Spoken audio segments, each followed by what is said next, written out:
যে কাজ করলে রিজিকে আসমানি বারাকা আসে এর এক নাম্বার হচ্ছে তাকওয়াল্লাহ, আল্লাহর ভয়। আল্লাহ তাআলা বলছেন ওয়া ইয়াত্তাকিল্লাহা ইয়াজআল লাহু মাখরাজা ওয়া ইয়ারযুকহু মিন হাইসু লা ইয়াহতাসিব। যে আল্লাহকে ভয় করে, যে আল্লাহ সচেতন, আল্লাহ তাকে মাখরাজ, মাখরাজ মানে কি জানেন? ওই যে এক্সিট লেখা না এদিকে, এই এক্সিটকে আরবিতে বলে মাখরাজ, মানে কোথাও আটকাবেন না, বের হওয়ার রাস্তা আছে, কোথাও আটকাবেন না, বের হওয়ার রাস্তা আল্লাহ তাআলা অ্যারেঞ্জ করে দিবেন। You will have the way out from crisis. ক্রাইসিসে পড়লে, সংকট মোমেন্টে আল্লাহ তাআলা ওখান থেকে এক্সিটের ব্যবস্থা আপনাকে করে দিবেন। ওয়া ইয়ারযুকহু মিন হাইসু লা ইয়াহতাসিব, এমন জায়গা থেকে আল্লাহ তাআলা রিজিকের ব্যবস্থা করবেন যে সে কল্পনাও করে নাই।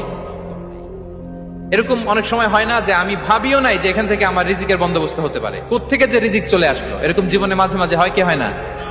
ব্যবস্থা করেন কে?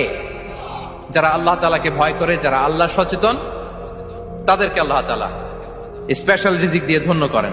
তাকওয়াল্লাহ। পুরো কোরআনের মূল শিক্ষা কি? পুরো ইসলামের এসেন্স কি, জিস্ট কি, সারাংশ কি? যদি আমাকে জিজ্ঞেস করা হয় আমি বলবো তাকওয়াল্লাহ, আল্লাহর ভয়, আল্লাহর সচেতনতা। আল্লাহ ইজ ওয়াচিং মি, আল্লাহ ইজ অবজার্ভিং মি। আল্লাহ তাআলা আমায় দেখছেন। আমি যাই করি না কেন, দরজা বন্ধ করে, জানালা বন্ধ করে, সব বন্ধ করেও যদি করি, পৃথিবীর সবার চোখ ফাঁকি দেয়া গেল, আল্লাহর চোখ ফাঁকি দেয়া যায়? পুলিশের চোখ ফাঁকি দেয়া যায়, সিকিউরিটির চোখ ফাঁকি দেওয়া যায়, আমার সাথের বন্ধুদের চোখ ফাঁকি দেয়া যায়, ফাঁকি দেয়া যায় না একটা মহান সত্তার চোখ। তিনি কে? এই যে সেন্সেশন, অনুভূতি, দিস ইজ তাকওয়া। এই অনুভূতিটার নামই হচ্ছে তাকওয়া। যে আমি যাই করি, যেভাবে করি, যখন করি, কেউ দেখে না কিন্তু দেখে কে?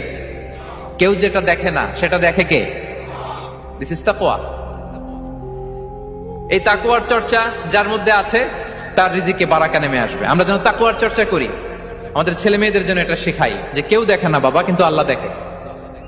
ছোটবেলা থেকে যদি আমাদের সোনামণিদের ব্রেইনে এই তাকওয়াল্লাহ নামের এই সফটওয়্যারটা ইনস্টল করে